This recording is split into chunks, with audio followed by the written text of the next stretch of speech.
So, you want to connect your domain name to an AWeber landing page?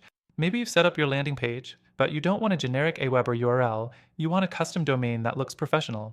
In this video, I'll walk you through the exact steps to connect a domain name to an AWeber landing page, plus a quick AWeber explanation so you know what you're working with. Stick around, because at the end, I'll share a better alternative that makes this whole process even smoother. First, inside AWeber, go to Landing Pages and find the page you want to connect. Click Publish, and you'll see a default URL. But we want a custom domain, so click Custom Domains and then connect a domain. Next, you need a domain. If you already own one from GoDaddy, Namecheap, or Google Domains, you can use that. Otherwise, you'll need to buy one. AWeber doesn't sell domains, so you'll have to get one from a third-party registrar. Once you have your domain, head to your DNS settings in your registrar's dashboard.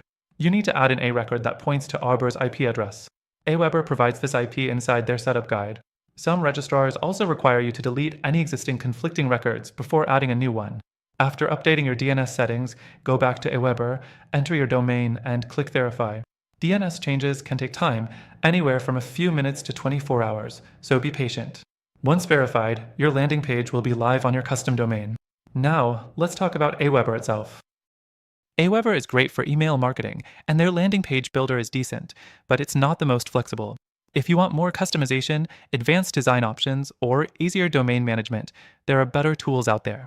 After testing multiple platforms, I found a better alternative for connecting domains and building landing pages.